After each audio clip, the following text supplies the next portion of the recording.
श्री श्री राधा रमणो जयति भजनिताय गौर राधे श्याम। जप हरे राम। चरित सुधा श्री श्रीमद राधा रमण चरण दासदेव बाबा जी महाशय बड़े बाबा का जीवन चरित्र। मूल बंगला संपादक प्रकाशक श्री रामदास बाबा जी।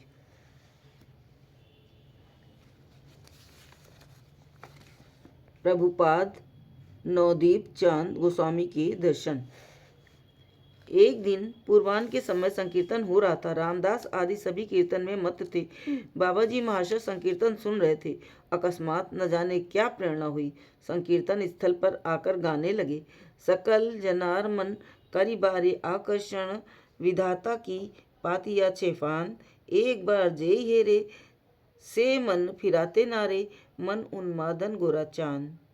हेरिए गौरांग गति थुतकृत गजेंद्र गति, गज से सामान्य मदे माता। गौरांग बदन हेरी सकलंक चंद्रोपरी, घृणा करे सकल जनता। गौर कांति झलमल तार आगे स्वर्णांचल, अचल से तारे की गनिब। गौरांग मधुरवाणी अमृत तरंग जिनी, पीले धन मन करे पिब पिब। आरे मोर सोनार गौरांग प्रभु, हृदय उदय हिया माताए आमार हिया। भूलिते नारिब आर कभू। आरे मोर गौर सुंदर नटराज, शील जगन्नाथ आगे बढ़ाइया अनुरागे। नाचे परिभाव रत्न साज। वह वर्ण स्तब्धता और गदगद वाक्योच्चार, कंप अश्रु पुरक सधर्म। यही सप्त सात्विक भाव आर दुई अनुभाव, हास्य नृत्य सब प्रेम धर्म। नवरत्न अलंकार अंगे शोभे चमत्कार, हेरी जगन्नाथ प्रमुदित। हे रस जे निरिखिल, सही से रसे मातिल। मोर मन करे उन्मादित। आरे मोर सोनार गौरांग प्रभु, हृदय उदय हैया माताए आमर हिया। भूलते नारिव आर कभू। अर्थात सभी प्राणियों का मन आकर्षण करने के हेतु विधाता ने ये कैसा जाल बिछाया है। एक बार जो मन को उन्मत्त कर देने वाले गोरा चांद के स्वरूप को निहार लेता है, उसका मन फिर उसमें अटक कर रह जाता है, लौट नहीं सकता। गौरांग महाप्रभु की चाल देखकर लगता है कि हाथी की चाल भी उनके सामने कुछ नहीं। हाथी तो सामान्य मत से ही मत रहता है, वे अलौकिक मत से मत हैं, इसलिए उनकी चाल की उपमा हाथी की चाल से नहीं दी जा सकती। उनका मुखारविंद देखकर लोग चंद्रमा से भी घृणा करने लगते हैं। उनके शरीर की कांति झलमल करती है, उस कांति के आगे स्वर्णांचल की कांति भी कुछ नहीं है। फिर स्वर्णांचल तो अचल है, उनकी तुलना भी उससे कैसे की जा सकती है। उनकी वाणी अमृत की तरंग के समान मधुर है, जिसका एक बार पान कर लेने से बार बार पान करने को जी चाहता है। स्वर्णांगी गौरांग महाप्रभु मेरे हृदय में उदय होकर उसे नचा रहे हैं। मैं उन्हें कभी नहीं भूल सकूंगी। मेरे गौर सुंदर नटराज जगन्नाथ जी के आगे प्रेम वेश में मत होकर और भाव रूपी रत्नों से सच कर नृत्य कर रहे हैं। वैवर्ण स्तब्धता गदगद कंठ से वाक्योच्चारण, कंप अश्रु पलक और श्वेत सात्विक भाव और हास्य तथा नृत्य दो अनुभव, इन 9 अलंकारों से सुशोभित महाप्रभु जगन्नाथ जी के दर्शन कर आनंदित हो रहे हैं। जिस किसी ने भी इस रस का अनुभव किया है वो इसमें डूब गया है। मेरे मन को भी इस रस ने उन्मादित कर दिया है। स्वर्णांगी गौरांग महाप्रभु मेरे मन में उदय होकर उसे नचा रहे हैं, मैं कभी उन्हें भूल न सकूंगा। ये गीत प्रभुपाद नवदीप चांद गोस्वामी महाशय का रचित था और श्री रघुनाथ दास गोस्वामी की श्री चैतन्य स्तव कल्प वृक्ष का अनुवाद था। गीत समाप्त होते होते बाबा जी महाशय का मन न जाने कैसा हो गया। यथा समय के संकीर्तन समाप्त कर वे राम दादा से बोले, राम, श्री नवदीप चांद प्रभु के दर्शन करने के लिए चित्त व्याकुल हो रहा है।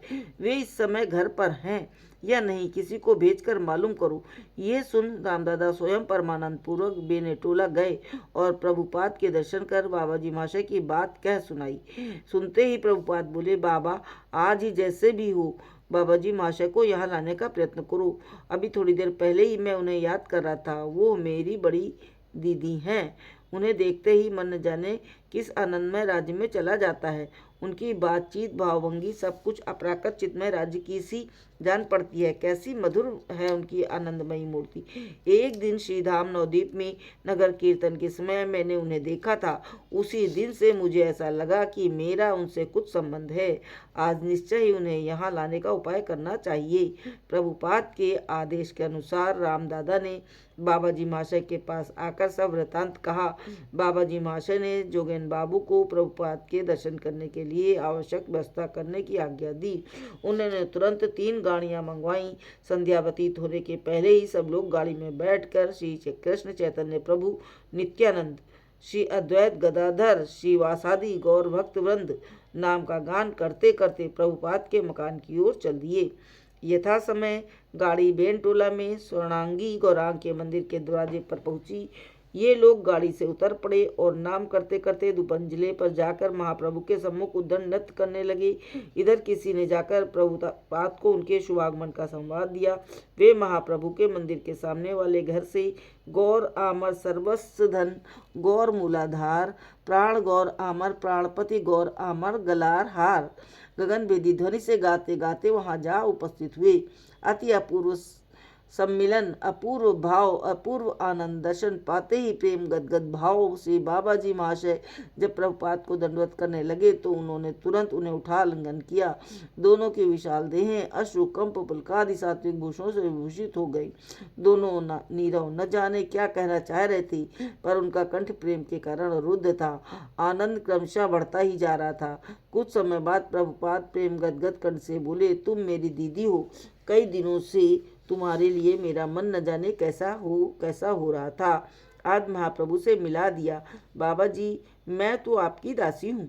प्रभु, तुम भी दासी, मैं भी दासी। तुम श्री रति मंजरी की दासी, मैं अनंग मंजरी की दासी, इसलिए तुम मुझसे बड़ी नहीं हो बाबा जी। मैं तो समझता हूँ कि आप साक्षात अनंग मंजरी हैं। प्रभु, भाई, साक्षात की अपेक्षा दासी का अधिकार और आनंद बहुत बड़ा है। उस अधिकार को छोड़ने से क्या लाभ। हम जो हैं वही रहे। हम सभी उनकी किंकरी हैं। तुमसे मिलने से पहले ही मैं तुम्हें बड़ी दीदी करके जानती थी। बाबा जी महाशय के मुख से और कोई शब्द न निकला, केवल नेत्रों से जल से गंडस्थल भीगने लगे। प्रभुपाद वामहस्त बाबा जी महाशय के कंधे पर रख भाव से विभोर हो गाने लगे। नवदीप नागरी आगरी गोरा रसे कहिते गौरांग कथा प्रेम जल भासे भाव भरे भाविनी पुलक भरे भोरा श्रवणे नयने मने गोरा गोरा गोरा गोरा रूप गुण अवतंस परे काले गोरा रूप गुण अवतंस परे काने दिव निशि गोरा बिने अन्य नहीं जाने गोराचना निविण करिए माखे गाय जतन करिया गोरा नाम लिखे ताए। प्रेमावेशे प्रेम जल झरे दुनयने ताहे अभी सिंचे गोरार रांगा दुचरने गोरोचना हरिद्वार पुतली करिया पूजई अक्षेर जले प्रेम फूल दिया पीड़ित नैवेद नाहे वचन तांबूल परिचर्या करे भाव समयाकूल अंग कांति प्रदीपे करे आर आत्रिके कंकण शब्द घंटा आनंद अधिके अंग गंध धूप धुआं बहे अनुरागे पूजा करी दरस परस रसभांगे दिने दिने अनुराग बाढ़ते लागिल लोचन बले एत दिने ज्ञान शेल गेल। प्रभुपाद गाते गाते और सब लोग दोहराते। प्रभुपाद पहले गाते और सब लोग दोहराते। अपूर्व प्रेमावेश। बाबा जी महाशय और प्रभुपाद दोनों चरण पर चरण रखकर महाप्रभु के सम्मुख लंबे बरामदे में एक सिरे से दूसरे सिरे तक सुमधुर नृत्य कर रहे थे। अति मनोहर नृत्य के समय लगता था कि दोनों महापुरुषों की विशाल देहें पेशदार पुतलियों के समान शून्य में नृत्य कर रहे हों या कोई सूत्रधार सूत्र द्वारा द्रुत गति से उन्हें नचा रहा हो। नाचते नाचते जब वे तेजी से मुड़ने लगते थे तो ठीक आलात चक्र के समान एक दूसरे के पहचानने में भी नहीं आते थे। बहुत देर तक नृत्य करने के पश्चात उन्होंने ललिता दासी, राधा विनोदिनी दासी, कुसुम मंजरी इत्यादि सखियों को नाचने का आदेश किया। राम दादा कीर्तन करने लगे। रात 10 बजे परमानंद पूर्वक नृत्य और कीर्तन होता रहा। किसी की इच्छा न होते हुए भी ठाकुर सेवा के लिए कीर्तन समाप्त किया गया। प्रभुपाद के स्वाभाविक नियम के कारण कोई उन्हें प्रणाम नहीं कर पाता था। चरण धूलि भी नहीं किसी की को वे नहीं लेने देते थे। आज प्रेम की बाढ़ ने विधि का बंधन तोड़ दिया। सखियों ने नृत्य समाप्त करते ही प्रभुपाद के चरण पकड़कर उन्हें दंडवत प्रणाम किया। उनके किंचित आपत्ति करने पर बाबाजी महाशय बोले, ये तो आपकी ही हैं, इनके सिर पर चरण रखकर इन पर कृपा कीजिए, इनके उपासना और उद्यम सफल हों। प्रभु थोड़ा मुस्कुराते हुए सखियों से बोले, एक दिन मैं भी तुम्हारी तरह लहंगा चोली पहनकर नृत्य किया करता था। मुझे देख लज्जा क्यों करती हो? आज मेरे सामने बैठकर प्रसाद पाना होगा। इतना कह उन्होंने सबके मस्तक पर हाथ रख आशीर्वाद दिया। पूछने पर रामदादा हाथ जोड़कर बोले, मेरा नाम रामदास है। प्रभुपाद प्रेमाद्र हृदय से रामदादा को आलिंगन कर बोले, आज से तुम्हारा नाम हुआ नित्यानंद रामदास। ये सुन बाबाजी महाशय जय नित्यानंद राय कहकर हुंकार उठी। प्रभु के आदेश से सब लोग प्रसाद पाने बैठे। सखियों को अपने सामने बिठाकर प्रभु ने महाप्रसाद पाया। उनके ऊपर प्रभुपाद की ऐसी कृपा देख सब लोग विस्मित भाव से उनके सौभाग्य की प्रशंसा करने लगे। प्रभुपाद अतिशय आग्रह पूर्वक बाबाजी महाशय और अन्य सभी लोगों को बार बार महाप्रसाद दिलाकर स्नेह से सबको प्रत्यप्त करने लगे। सब लोग यथा समय महाप्रसाद पा और प्रभुपाद के चरणों में दंडवत प्रणाम कर नाम करते करते अपने स्थान को लौट आए। जय बड़े बाबा की जय। जय श्री राधे।